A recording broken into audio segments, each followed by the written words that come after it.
What's going on, guys? Welcome back to a brand new video on the channel. Inside of today's video, we're going to be talking about a very hot topic within the community right now, specifically for the pro players. They're really disgruntled because this meta is very chaotic, very unskillful, and we were kind of expecting this with a gadget change, but as it turns out, it's gotten pretty toxic. We're kind of waiting for some emergency nerfs pretty soon, I'm hoping, but with esports events happening literally in a couple of days' time, or probably tomorrow by the time you see this, I don't think we're going to get any time soon, probably for at least another couple of weeks. But let's just go into it then. So if you guys are wondering what has changed with the meta, you've got all the gadget changes, which we knew was going to take a little while to sort out in terms of balance changes. But as probably predicted, it does feel a bit too spammy, right? Just a bit. I don't want to be too negative with this video because, of course, it's expected long-term that these changes will definitely be better for the health of the game and just to make the game more fun and exciting. But at the same time, I don't really like it when you can just click a button and win matchups and win lane. That has always annoyed me with some gadgets because, again, where's the skill in that? At least with supers and hypercharges, you have to build it up, right? Gadget, you can just click a green button. But let's talk about the problems with the gadgets then. So it could have caused another headache in terms of balancing when you think about it, because there's just so many balances to try and balance, when arguably there wasn't actually too many problems with gadgets at the time. Again, like, there wasn't too many people really asking for this rework. I can see why they've done it in terms of, like, I've already done another video on this, completely going through everything, the pros and cons, but again, there wasn't really like too many problem gadgets. There was a few, but if there was, you could just mechanically nerf them and then it'll put them in line with the rest of the gadgets. But now you've got to think of, well, whether the gadget is too mechanically strong or weak, and then also the cooldown on it. So this is literally another factor into balancing it. I just feel like, I feel pretty sorry for Adrian. I feel like there needs to be somebody that can help him out with these balancing. Hire me Supercell, but no. Like, I do feel bad for him generally because the meta since this came in, the balancing has been really good. I think personally, I know everyone will be disgruntled and just make controversial opinions about it, but I think the metas for the past year, I think except for Larry and Laurie, that was the only extreme, have been pretty good, and they've made some good changes to hypercharges in the past and everything else. But I'm waffling. Let's carry on with the problems with the gadgets. So the meta has become way too spam friendly at the moment, and it doesn't reward skill. Let's just plain and simple say it. It's more so about using your gadget as soon as possible rather than kind of like conserving it. In my mind, I thought maybe with a gadget rework, you might be like, well, if I use this gadget and miss it, well, I have to wait X amount of time for me to use another one. So I've still got to like opportunity cost in a sense, but it doesn't feel like that. It just still feels like you just want to spam it out quickly so you can get another one. It doesn't matter if you miss because you're going to have another one in 15 seconds time. Even the really long ones, you're going to get another one in 20 seconds time, and you're still going to be able to get 6 off in a game unless it's Brawl and it finishes within 40 seconds, which might happen in ladder on the really unskillful games. But when we're talking any competitive game, any ranked games, you know, your Brawl games aren't ending that quickly, let's be honest. Also, gadgets with an effect over time need a much harsher cooldown. Let's just talk about this, guys. There's quite a lot of gadgets like this, which I think were undermined a little bit. Even myself included, I didn't think they were going to be that good. You know, like Rattled High, for example, is a great example because I think it's like 17 seconds off the top of my head for it to cool down. But then you've got to consider the Rattled High bees, they spin around for about 4 seconds, I think, 4 or 5 seconds. Anyways, at least 3 seconds.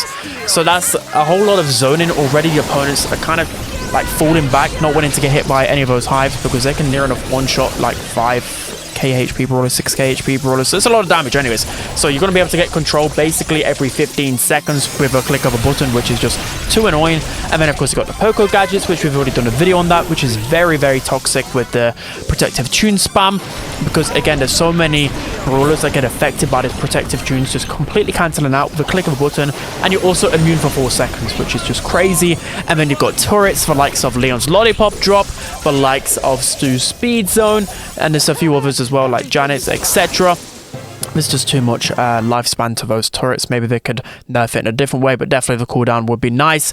And then you've also got to consider, like I've already said at the start, is that there's 178 gadgets in the game. So balancing, it's going to take a long time to get right, guys. How are you supposed to manage the cooldowns of 178 gadgets? It's impossible. It really is impossible. There's always going to be some underlying ones that might be stronger, that might be a little bit more toxic. There might be ones where, you know, in the past before the cooldown rework, would have been just absolutely terrible, but because it has a short cooldown, it's rose to fame. There's a bunch of examples. I don't think it's actually as bad as some people would have anticipated. Well, it's definitely not as bad as some people would have anticipated. I really thought that some of the really worst gadgets in the game, I'm thinking like Gus's heal gadget, I'm thinking Rotten Banana Ash, I'm thinking quite a few others, maybe like Acid Spray with M's the one that shoots through walls. I thought that would be a really big problem, spamming the really low cooldown gadgets, but I don't think that's the biggest problem right now.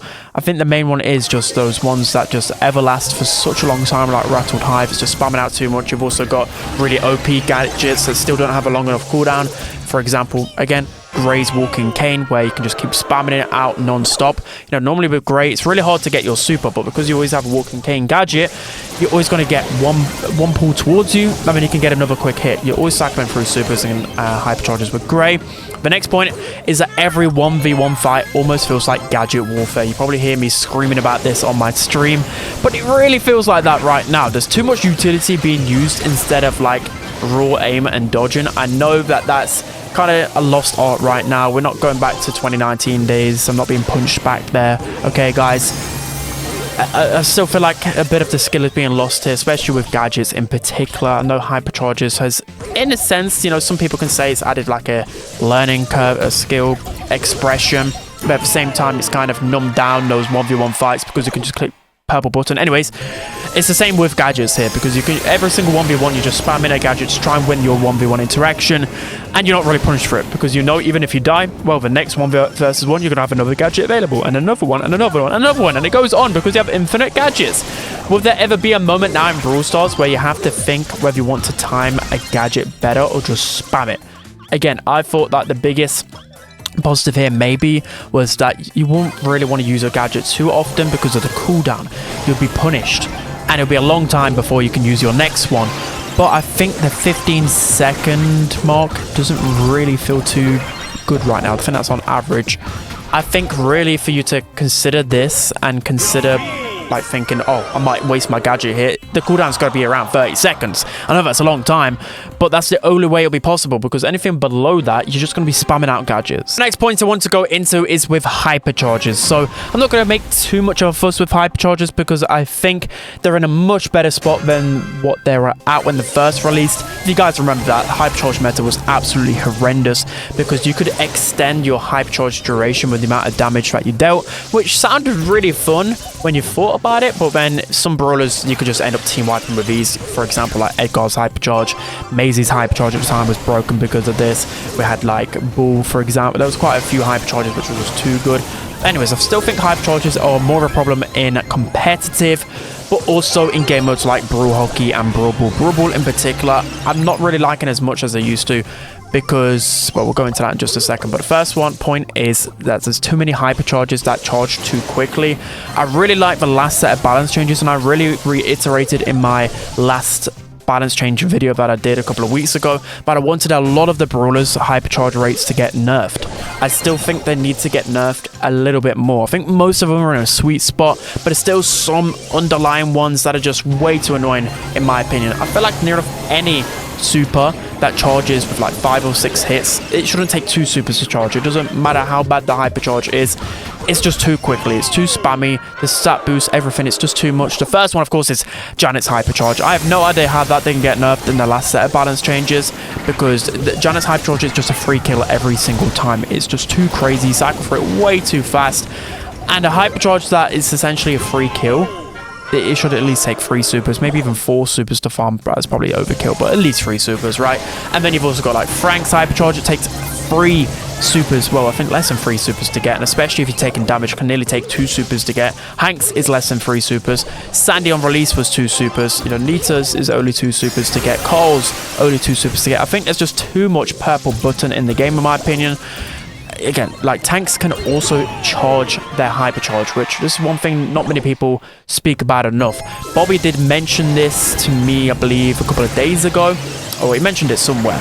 But I completely agree with him. When you think about it, tanks should not be rewarded, in my opinion, for taking damage that much. I know that tanks can suffer in previous metas, but right now, there's not really a lot of tank counters out there. So even now, they're being rewarded for just simply taking damage. So what you can do, especially in this meta, is really highlighted it.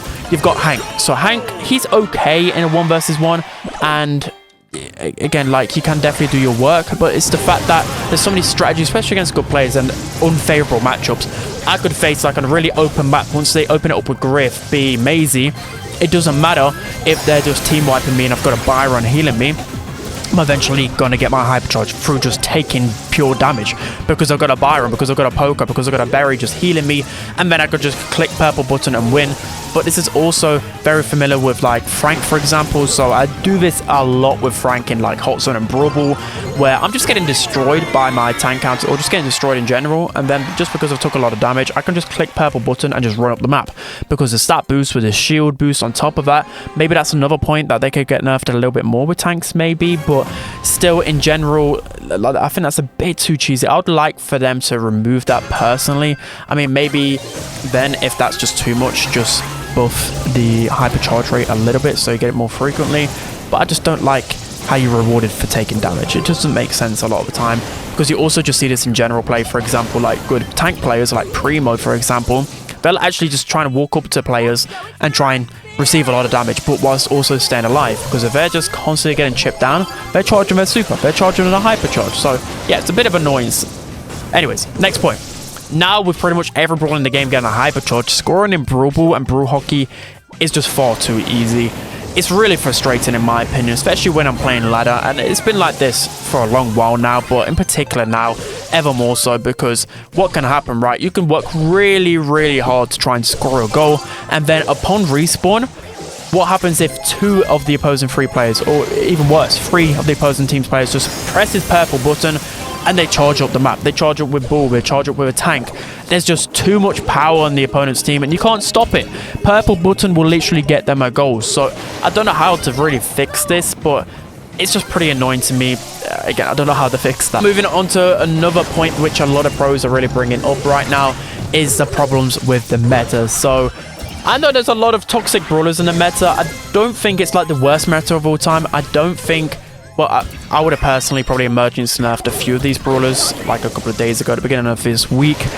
But at the same time, like, you can still play around it, but there's still quite a few problems with the meta, right? I'm trying to think of the positives, at least the positives of that you can play a lot of different brawlers in the meta. There's a lot of really good brawlers in the meta. My favorite brawler, Hank, is one of the best brawlers in the game, and that's probably it. But yeah, I'm still enjoying it on my streams, but I can really see the annoyance with pro players. Again, they're just a minority, which I think they're probably neglected a bit too much. So anyways, the problems with the meta is that there's not enough tank counters at the top. So when you take a look at tier lists, and mine in particular, when you think about it, there's only a couple of tanks where you'd go to really fully counter, like Poco cheese compositions, Max run it down compositions, Berry compositions, Byron, you know what I mean, just maybe just 2 tanks running it down at you. There's not enough tank counters at the very top. Of course, there shouldn't be a tank counter that can just team wipe everybody like either former Clancy with his super, but there still should be at least some more viable options at the top. Again, what we've seen in the last monthly finals, this was in the previous meta, pros would end up banning Lou and Griff a lot of the time, and then what's to stop it? Because B wasn't meta there, Colette isn't a good enough counter, there was no counter in the previous meta, and there definitely isn't really that many in this meta either. There's also too many healers at the top, making it a bit too overwhelming. Whenever healers are in the meta, in previous Poco metas, in Byron metas, it has been a little bit too toxic, because they can just simply dish out more healing than you can deal damage, and it just leads to really unskillful gameplay. I'm talking years ago when I used to compete, Poco double tank used to be so unskillful and such an annoying strategy, where I've not really seen Poco become a good brawler again, just for that very reason, because it just too many cheesy compositions, and running it down, it just doesn't promote competitive gameplay. So yeah, too many healers at the top. We need to be nerfing like Berry's supercharge rate, for example. We need to be nerfing Poco's gadgets, maybe even his hypercharge, or just something with it. His hypercharge isn't broken, but you get what I mean. Something needs to be nerfed with Poco. And then the last point with the problems with the meta is that the hypercharge button should never just be an automatic win with certain brawlers. It should never. And I know that what they want to do with a bunch of hypercharges probably is rework some of them or nerf them mechanically, but they can't just do that on the fly, and they need like a I forgot what it's called, like an update, but in an actual update to put that in. So what we tend to do normally is just nerf the hypercharge rate until they can maybe fix it in the future. So for example, I don't know, like Fangs, that's what they did with Fang. It takes like 5 supers to get. But the point I'm trying to make is that like Mr. P's hypercharge is just way too strong mechanically. It doesn't matter if it's going to take, like if they nerf it, it takes 4 supers to get. It's still, when you get that purple button, you just win. There's nothing else to it. You just win. You put the hypercharge turret all the way in the back and you win the entire map. There's just too much control with those porters. So I don't like it when the hyperchargers are that strong. They need to be changed mechanically. Again, another good one with this is Hank's hypercharge, just homing in. I know that it takes more of an open map for it to work, but still, just the fact that you can click your purple button and it will just get automatic kills all of the time, it's too much. I don't like things in the game that require no skill, like for example Piper's banana gadget, or homemade recipe, I like to call it banana gadget.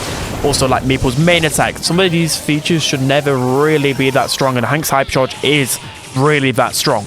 You click purple button, you click super, you win, you team wipe. It should never happen.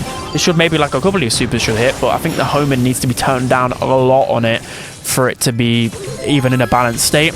And then another one, Melody's hypercharge is too strong. There's quite a lot of hypercharges that are fundamentally too strong, but in this meta, those are the 3 ones in particular. Yeah, we just need some nerfs to hypercharges and gadgets. Get on to my final point. So I try not to be negative. I try to be as constructive as possible.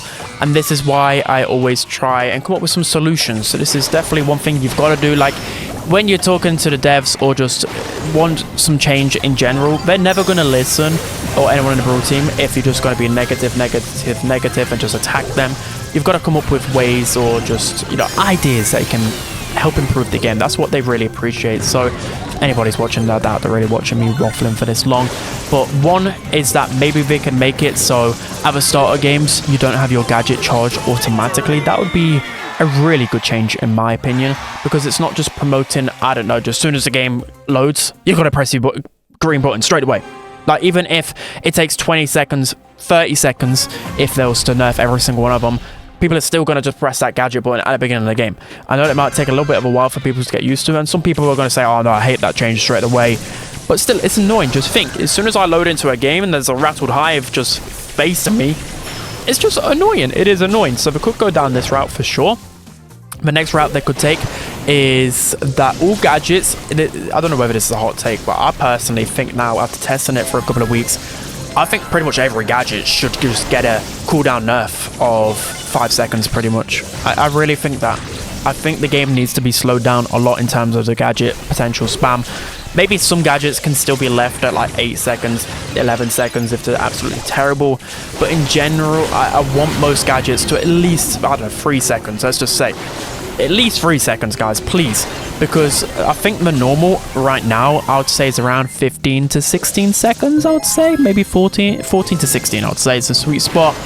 I think the minimum should be around 18 to 20 seconds. Me personally, I mean, that's like the cooldown of all of the best gadgets in the game, by the way. But I think that's where the sweet spot should be. I'd like to see, because they've probably got the data behind it, right, in the average Brawl Stars games, how long it lasts, etc. And they've probably calculated it, in my mind, like, I don't know, the average Brawl game might take a minute, 45 seconds. So what, you can get 4 gadgets out there? I don't know the data behind it. They obviously did 15 seconds maybe for a reason. But after trying it and just how it feels, I think personally it's got to be around 20 seconds. I think that'll be the sweet spot, because then, it goes to overtime. That's obviously a drastic case, and it probably only goes to overtime in like 1 every 10 games or something, 1 every 8 games. I don't know. You're still going to get, I don't know, with a brawler with 15 seconds, that's 4 in a minute, and your times, like, you're going to get like 12 gadgets off at least in a game. That's just too much. Before it was 3 or 4 gadgets. 12, that's just too much of a disbalance.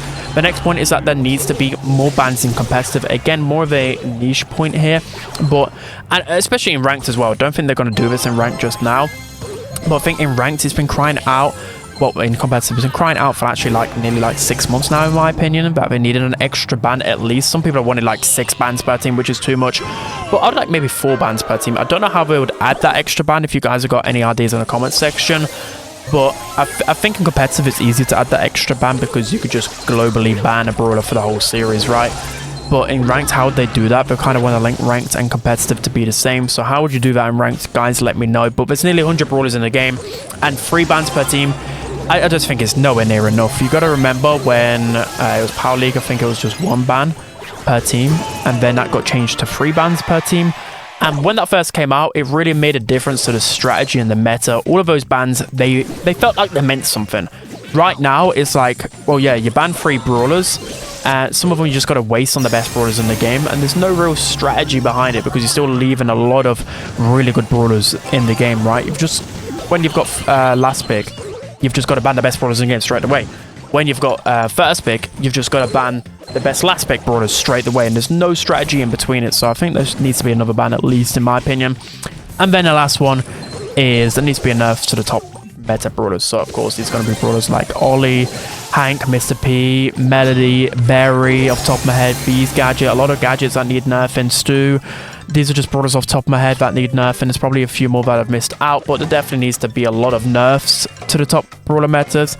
And then, I don't know how to go with buffs. I mean, tread probably carefully, because I think the rest of the brawlers are okay. I know there's been a lot of, I don't know, they've kind of been leaving Doug, Bonnie, and all these F-tier brawlers, but they're probably going to get reworks right in the future, or just hypercharges that might help them out. Anyways, that's going to be it for today's video, guys. I hope you enjoyed. So to summarize, we've got some problems with gadgets, which definitely their cooldown, I would say, needs to go to like 18 seconds at least minimum, so then we're not just spamming gadgets galore. Hypercharges, I think in general, should be around 3 supers to get. I would say it's the sweet spot. Of course, really slow charging supers like Crows should probably stay the same, but most brawlers should take 3. Tanks shouldn't charge hypercharge, in my opinion. Problems with the meta, there just need to be a lot of nerfs right now, especially to, you know, Hank, Mr. P, and Ollie. So that's going to be it. I hope you guys enjoyed. Don't forget to like, comment, and subscribe, and I'll see you guys next time.